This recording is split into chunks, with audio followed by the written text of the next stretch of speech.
ഇന്ന് ഡേ 2 ആണ് ഗുരുവായൂർ വ്ളോഗിലെ, അതായത് ഞങ്ങൾ ലാസ്റ്റ് ഡേ ആണ്. അപ്പോൾ ഞങ്ങൾ ഇന്നലത്തെ ഞാൻ വ്ളോഗിൽ പറഞ്ഞിട്ടുണ്ടായിരുന്നു ഞങ്ങൾ ഉറങ്ങിയപ്പോൾ 6 മണിയായി.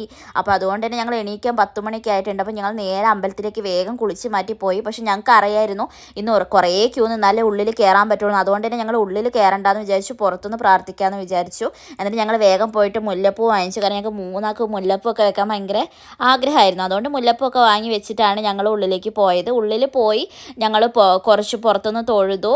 എന്നിട്ട് ഞങ്ങൾ നേരെ പാൽപ്പായസം വാങ്ങാൻ വേണ്ടിയിട്ട് പോയി. കാരണം ഞങ്ങൾക്ക് പാൽപ്പായസം കുടിക്കാൻ കൊതിയായിട്ട് ഇരിക്കുകയായിരുന്നു. അങ്ങനെ ഞങ്ങൾ 3-4 ബോട്ടിൽ വാങ്ങിച്ചിട്ടുണ്ട്. ഒന്ന് ഞങ്ങൾ അപ്പം തന്നെ അവിടുന്ന് കുടിച്ചു, ബാക്കി ഞങ്ങൾ വീട്ടിലേക്ക് കൊണ്ടുവരാമെന്ന് വിചാരിച്ചിട്ടാണ് അത്രയും ബോട്ടിൽ വാങ്ങിച്ചത്. അത് കഴിഞ്ഞ് നമ്മൾ നേരെ റൂമിലേക്ക് പോവുകയാണ് ചെയ്തത്. കാരണം എന്താണെന്ന് വെച്ചാൽ 12 മണിയാകുമ്പം നമുക്ക് റൂമിൽ നിന്ന് ഇറങ്ങണം. അതുവരെ ഉള്ളൂ നമ്മുടെ റൂമിലെ ടൈം. എന്നിട്ട് ഞങ്ങൾ ഫുഡ് കഴിക്കാൻ പോകാമെന്ന് വിചാരിച്ചു അവിടെ നിന്ന് ഇറങ്ങിയിട്ട്.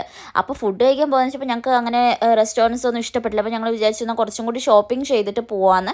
അങ്ങനെ ഫേമസ് ആയിട്ടുള്ള പ്രിയങ്കയിലേക്കാണ് ഞങ്ങൾ ഷോപ്പിങ്ങിന് വേണ്ടിയിട്ട് പോയത്. അവിടെ എല്ലാം 5 റുപ്പീസാണെന്ന് പറഞ്ഞിട്ടാണ് പോയത്. പക്ഷേ എല്ലാം 5 റുപ്പീസ് അല്ല, അവിടെ പ്രൈസ് വേരിയേഷൻ ഉണ്ട്. പക്ഷേ അഫോർഡബിൾ ആണ്. അതേപോലെ തന്നെ കുറേ വെറൈറ്റി സാധനങ്ങളുണ്ട് അവിടെ. ക്വാണ്ടിറ്റി കുറേ കൂടുതലാണ്.